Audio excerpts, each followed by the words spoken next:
인공지능 분야에서 머신러닝과 딥러닝이라는 기술을 빼놓을 수는 없죠. 이 두 가지 기술의 공통점은 러닝이라는 단어가 들어가 있다는 것입니다. 러닝은 말 그대로 학습이죠. 그럼 이 학습이 도대체 어떤 개념을 의미하는 것인지 그 학습의 본질에 대해서 얘기를 해보도록 하겠습니다. 이야기를 본격적으로 시작하기에 앞서서 딥러닝, 머신러닝, 그리고 인공지능 세 가지 키워드들 사이에서의 관계에 대해서 먼저 정리하고 시작하도록 하겠습니다.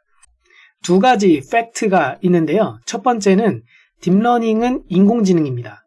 두 번째는 인공지능은 딥러닝이 아니라는 것입니다.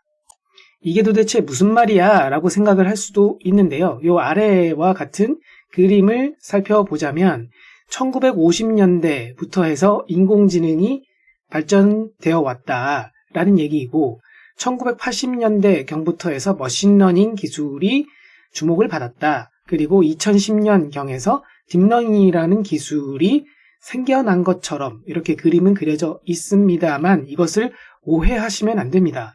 딥러닝이라는 기술이 2010년경에 생겨난 것은 아니고요. 또한 딥러닝이라는 이 기술이 인공지능과 서로 완전 다른 개념을 의미하는 것이 아니에요. 이 그림에서 보여지듯이 인공지능 분야의 머신러닝은 속하는 것이다 라고 볼 수 있고요. 머신러닝 안에 딥러닝이 속하는 것이다 라고도 얘기할 수 있습니다. 그렇기 때문에 포함관계처럼 이해를 하시면 되겠고 인공지능 안에 머신러닝이 있고 머신러닝 안에 딥러닝이 있다. 그렇게 생각을 하셔도 괜찮을 것 같습니다. 인공지능 분야 안에 머신러닝이 아닌 인공지능 기술들도 얼마든지 있다라는 얘기입니다. 당연히 머신러닝 안에서도 딥러닝이 아닌 머신러닝 기술들이 있습니다. 바로 그러하기 때문에 딥러닝을 인공지능이라고 얘기를 할 수는 있지만 인공지능을 딥러닝이다 라고 얘기를 할 수 없는 것이죠. 마치 사람은 동물이다 라고 얘기를 할 수는 있지만 동물은 사람이다 라고 얘기를 할 수 없는 것처럼요. 앞서 인공지능이 1950년 전후로 해서 그 역사가 시작된 것으로 얘기를 했었는데요. 딥러닝이라는 분야가 2010년 전후에 처음 생겨난 것처럼 그 그림에서는 묘사를 하고 있었습니다. 하지만 그것은 사실이 아니고요. 이 그림은 딥러닝과 관련된 사건은 파란색으로 음영이 되어 있고 딥러닝과 꼭 관련이 없더라도 인공지능 분야에서 의미 있는 사건이라고 보여지는 것들은 살색으로 표시가 되어 있습니다. 왼쪽에서 오른쪽 방향으로 화살표가 되어 있고요. 이것은 시간이 흘러감을 의미하며 이 숫자들은 연도를 의미합니다. 이것들을 하나하나 다 뜯어보지는 않을 것이고요. 두 가지 면에 집중해서 보면 되겠습니다. 첫 번째 것은 무엇이냐면 파란색으로 음영된 것, 즉 딥러닝과 관련된 것들이 파란색으로 음영이 된 것인데 이것이 언제까지 거슬러 올라가는지 연도를 살펴보세요.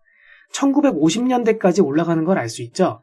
즉 딥러닝이라는 이 기술의 기원을 쫓아가 보면 그것은 2010년 전후에 처음 생겨난 기술이 아니고 1950년대부터 이미 생겨난 기술이었다라는 것입니다. 두 번째로 주목할 부분은 이 위에 표시되어 있는 인공신경망 황금기, 암흑기, 그리고 황금기라고 표시되어 있는 부분들이에요.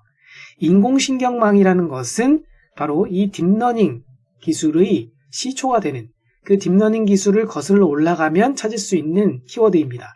즉 인공신경망 기술이 사실은 딥러닝 기술이다 라고 얘기를 할 수도 있는 것이에요. 그러면 인공신경망 기술이 1950년대부터 사실 시작이 된 것인데 이 기술이 황금기도 있었고 암흑기도 있었다라는 것입니다.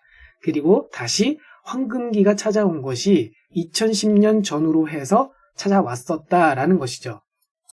그래서 앞장 슬라이드에서는 2010년경 전후로 해가지고 딥러닝 기술이 생겨난 것처럼 그림이 그려져 있었지만 사실은 2010년 전후로 해서 인공신경망 기술이 다시금 황금기를 맞이를 했었던 것을 나타내는 그림이었다라고 해석을 할 수 있겠습니다. 자, 그럼 왜 딥러닝이 관심을 받게 된 것일까요? 2010년 전후로 해서 딥러닝 기술의 황금기가 찾아왔다고 말씀을 드렸는데 그럼 왜 그렇게 황금기가 찾아온 것일까요? 이 질문은 매우 흔한 질문인데요. 이에 대해서 간략히 답변을 드리자면 그 높은 성능 때문입니다. 훌륭한 모델이 딥러닝 기술을 통해서 만들어지고 그 모델들이 높은 성능을 달성했기 때문이에요. 그럼 딥러닝 모델이 어떻게 해서 기존의 다른 모델들보다 높은 성능을 달성을 할 수 있었을까요?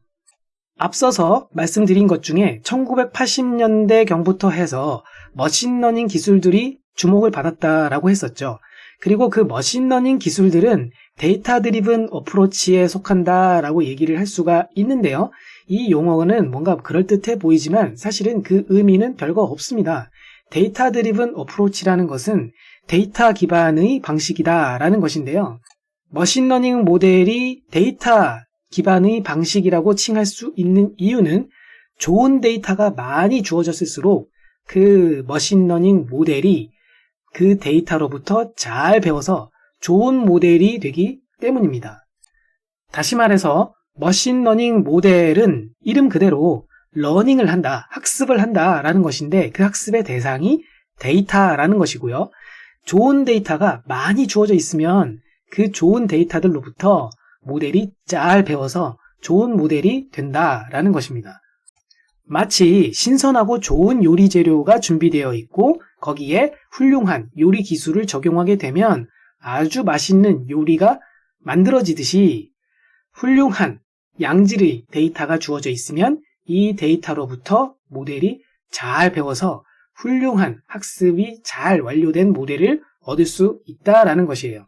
학습이 잘 완료된 모델은 성능이 높을 것이고요. 여기서 말하는 성능이라는 것은 이를테면 얼굴 인식을 한다. 그럼 얼굴을 좀 더 정확하게 인식을 하는 그런 모델이 만들어진다라는 것입니다. 자, 그럼 요리에 대한 비유를 들었으니까 요리 얘기를 조금 더 해보도록 합시다. 요리를 만들 때 요리 재료와 요리 기술만 있으면 끝나는 것일까요? 그렇지가 않겠죠. 뭐가 부족할까요? 부족한 것은 바로 요리 도구입니다. 냉장고가 있어야 하고 칼도 있어야 되고 냄비도 있어야 되고 요리 도구가 없이는 요리를 제대로 할 수가 없겠죠. 그러면 딥러닝이라는 기술을 사용하기 위한 도구는 무엇일까요? 그 도구는 고사양 GPU가 탑재된 머신이에요. 컴퓨터를 의미하는 것이죠. 딥러닝 기술은 결국 수많은 숫자 간의 곱셈, 덧셈의 연속입니다. 그래서 이런 대량의 데이터에 대해서 단순 연산을 효율적으로 수행할 수 있는 그런 머신이 있어야 딥러닝을 할 수가 있는 것이죠. 그리고 2010년 전후로 해서 고사양 GPU가 매출이 급격히 증가하게 되는데요. 이때쯤 해서 딥러닝 연구가 폭발적으로 많은 관심을 받게 되고 암호화폐 관련된 채굴 활동도 많아지게 됩니다. 요리하는 것에 빗대어서 이제 정리를 좀 해보자면 딥러닝이라는 요리 기술은 1950년대부터 해서 그 기술이 고도화되어 왔으며 그 요리 기술을 적용하기 위한 요리 도구들, 이를테면 고사양 GPU가 2010년 전후로 해서 본격적으로 보급이 되었다라는 것입니다. 그래서 훌륭한 요리 기술, 즉 딥러닝 기술에 훌륭한 도구인 고사양 GPU가 탑재된 머신이 뒷받침되면서 대량의 양질의 데이터로부터 딥러닝 모델들이 잘 학습을 할 수 있게 되고요. 그래서 딥러닝 모델들이 기존 모델들에 비해서 압도적인 성능을 달성하게 되었고, 그래서 많은 관심을 받게 됩니다. 앞서 살펴본 것처럼 딥러닝은 머신러닝에 속하는 기술이고요. 둘 다 데이터 드리븐 어프로치, 즉 데이터로부터 학습을 하는 기술이 되겠습니다. 이러한 기술에 속한 모델들이 왼쪽에 나열이 되어 있는데요. 지금부터는 이 학습의 본질에 대해서 얘기를 할 것이므로 특정 모델에 국한해서 설명을 하지는 않겠습니다. 요 가운데에 있는 함수 모양의 그래프를 지금부터 학습을 하는 주체인 모델, 머신러닝에서의 그 머신이다, 모델이다 라고 생각을 해 주십시오. 이 모델이 자동차 번호판에 해당되는 이미지가 주어져 있을 때 이 번호판에 쓰여져 있는 글자가 무엇인지 판독해야 되는 그런 모델이라고 가정을 해봅시다. 그러면 이 모델의 입력값은 이미지가 되는 것이고 출력값은 이 이미지로부터 추출된 문자들의 나열이라고 정의해 볼 수 있을 것입니다. 이러한 모델을 만들기 위해, 구현하기 위해 그림 오른쪽과 같은 여러 프레임워크를 사용을 할 수 있는데요. 이 도구 중에서 어떤 것을 사용을 하던지 간에 이 모델을 만들고 학습시킨다는 그 과정의 본질은 무엇이냐? 이 모델에게 주어진 입력값과 출력값에 해당되는 데이터로부터 모델이 학습하는 실체는 결국 덧셈, 곱셈 혹은 부등호 등과 같은 연산의 나열이라는 것이에요. 조금 무식하게 표현을 해보자면 이 모델에게 입력값으로 주어지고 있는 이 이미지 데이터, 이것은 우리는 사람이기 때문에 눈으로 인식을 하고 있지만 컴퓨터에게, 모델에게 보여질 때에는 이 하나하나의 점들이 숫자 값으로서 들어오게 된다라는 것이고요.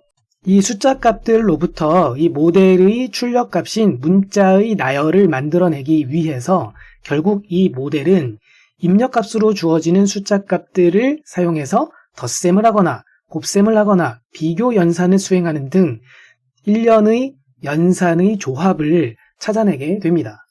이 가운데 모델을 만약 뉴럴 네트워크로서 구현하는 상황을 가정해 보자면 그 뉴럴 네트워크 모델의 구조가 단순하건 복잡하건 간에, 즉 얕은 구조를 가지건 깊숙한 구조를 가지건 간에 혹은 신형 모델이건 구형 모델이건 간에 결국은 덧셈이나 곱셈이나 비교 연산 등과 같은 단순한 연산들의 조합이다. 그리고 이 조합을 이 모델에게 주어진 데이터로부터, 입력값과 출력값이라는 데이터로부터 모델이 학습하게 됩니다. 이러한 데이터 드리븐 어프로치, 그러니까 데이터로부터 배우는 방식과 그렇지 않은 방식을 비교해서 설명을 해보자면, 데이터 드리븐 방식을 취하지 않는 경우에는 사람이 직접 배웁니다. 전문 지식을 공부하고요. 그리고 일부 데이터들을 직접 관찰을 하면서 사례 분석을 합니다. 그렇게 해서 얻은 지식을 바탕으로 직접 모델 안에 들어갈 로직 부분, 소위 말하는 알고리즘 부분을 직접 설계하게 됩니다. 이렇게 설계된 모델의 입력값으로 이미지가 주어지면 그 결과값으로 문자의 나열이 나오도록 잘 설계를 해주어야 하겠죠. 반면 데이터 드리븐 어프로치에서는 사람이 이 모델 안에 들어가는 로직을 통째로 설계를 해주는 것이 아니라 모델이 데이터로부터 잘 학습할 수 있는 학습에 필요한 기준이나 메커니즘만 설계를 해주게 됩니다. 그리고 모델은 사람이 설계해준 그 메커니즘에 따라서 대량의 데이터로부터 학습을 하게 되는 것이죠.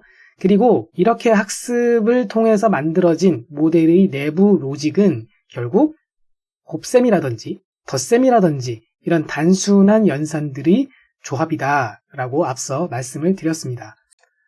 모델이 학습한 결과가 단순 연산의 조합이라는 이 학습의 본질은 우리가 컴퓨터를 사용한다는 사실과 매우 밀접합니다. 다시 말해서 우리는 컴퓨터, 즉 계산기를 사용해서 모델을 학습시키고 있거든요. 그러므로 학습된 결과물은 연산의 조합이다라는 사실이 어찌 보면 당연한 것입니다. 모델이 학습한 결과가 결국 단순 연산들이 조합이라는 이 사실을, 이 본질을 잘 이해하게 된다면 다양한 종류의 데이터들, 이를테면 이미지라든지 텍스트 데이터, 오디오 등과 같은 데이터들에 필요한 복잡한 전처리 과정이 있는데요. 이러한 전처리 과정들이 왜 목적에 따라서 달라질 수 있는지 등에 대해서 이해하는 데 도움이 될 것입니다.